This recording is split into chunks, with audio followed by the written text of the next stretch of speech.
চলো পড়তে শিখি। শেয়ালের পাঠশালা। এক জঙ্গলে একটি কুমির ও এক চালাক শেয়াল বাস করত। বহু চেষ্টার পরও কুমির চালাক শেয়ালকে ধরতে পারে না। কুমির ভাবত শেয়াল অনেক লেখাপড়া জানে, সেই জন্য তাকে ধরা যায় না। অনেক চিন্তা ভাবনা করার পর কুমির শেয়ালকে ধরার একটা উপায় খুঁজে পেল। কুমির ভাবল, আমার ছেলেগুলোকে শেয়ালের মতো শিক্ষিত করতে হবে। পরের দিন কুমির তার 7টি ছেলেকে সঙ্গে নিয়ে শেয়ালের বাড়িতে এসে হাজির হলো। শেয়াল তখন তার বাড়িতে বসে আরাম করে কাঁকড়া খাচ্ছিল।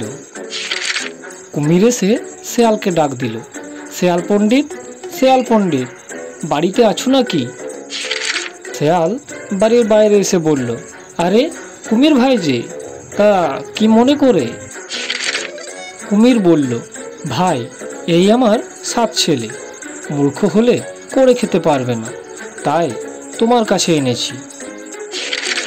শেয়াল বলল, তা বলো, আমি তোমার জন্য কি সেবা করতে পারি? কুমির বলল, আমার ছেলেগুলোকে লেখাপড়া শিখিয়ে তোমার মতো বুদ্ধিমান করে দাও না। শেয়াল বলল, সে আর বলতে, আমি 7 দিনে 7 জনকে পড়িয়ে পণ্ডিত করে দেব।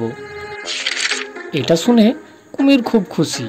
তারপর কুমির তার 7 ছেলেকে শেয়ালের কাছে রেখে চলে গেল। শেয়াল কুমিরের ছানাগুলোকে বাড়ির ভিতরে নিয়ে এলো। শেয়াল একটা কুমির ছানাকে আড়ালে নিয়ে গেল। তারপর বলল, বলো তো বাপু, অ আ হ্রস্বই দীর্ঘই, রোজ এক একটাকে পণ্ডিত করি। এই কথা বলে শেয়াল সেটার ঘাড় ভেঙে খেয়ে ফেলল। পরের দিন কুমির তার ছেলেদের দেখতে এলো। চালাক শেয়াল কুমিরকে এক এক করে 6টা ছানা দেখালো, শেষেরটা 2 বার দেখালো। বোকা কুমির কিছুই বুঝতে পারল না, সে ভাবল 7টাই দেখানো হয়েছে। তখন সে চলে গেল। পরের দিন শেয়াল আবার একটা কুমির ছানাকে খেয়ে ফেলল। এইভাবে শেয়াল রোজ একটা করে কুমির ছানা খেতে থাকে, আর শেয়াল রোজ কুমিরকে বোকা বানায়। এইভাবে শেয়াল এক এক করে সমস্ত কুমির ছানাকে খেয়ে শেষ করে ফেলল।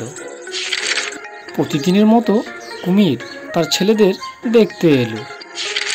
কাউকে দেখতে না পেয়ে কুমির ডাক দিল, শেয়াল পণ্ডিত, শেয়াল পণ্ডিত।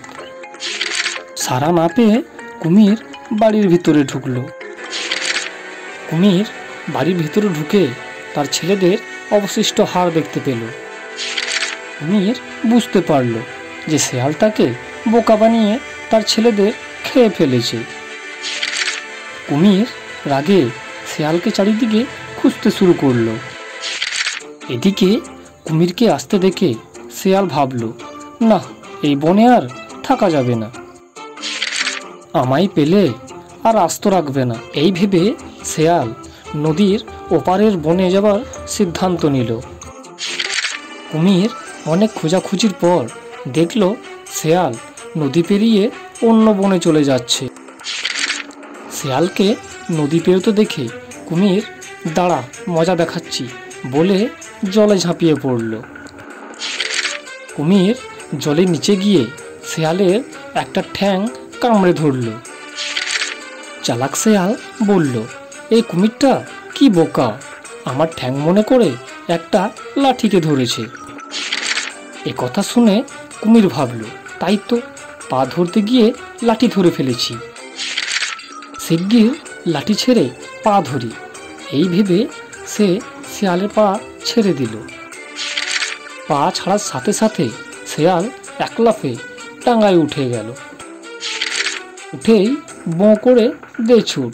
তারপর সে বনের ভিতরে ঢুকে পড়ল। তারপর থেকে কুমির কেবলই শেয়ালকে খুঁজে বেড়ায়, কিন্তু চালাক শেয়ালকে ধরতে পারে না। তখন সে অনেক চিন্তা করার পর এক ফন্দি বের করল। একদিন কুমির নদীর তীরে হাত পা ছড়িয়ে মরার মতো পড়ে রইল। কুমিরকে দেখে শেয়াল বলল, না, এটা দেখছি বড্ড বেশি মরে গেছে। অত বেশি মরা আমরা খাই না, যেগুলো একটু নড়াচড়া করে আমরা সেগুলো খাই। তা শুনে কুমির ভাবল, একটু নড়ি চড়ি, নইলে কুমির খেতে আসবে না। এই ভেবে কুমির তার লেজ নাড়তে লাগলো। এটা দেখে শেয়াল বলল, আমাকে ধরা অত সোজা না। এই কথা বলে শেয়াল সেখান থেকে চলে গেল। কুমির মনে মনে ভাবল, চালাক শেয়াল আবার আমাকে ঠকিয়ে চলে গেল।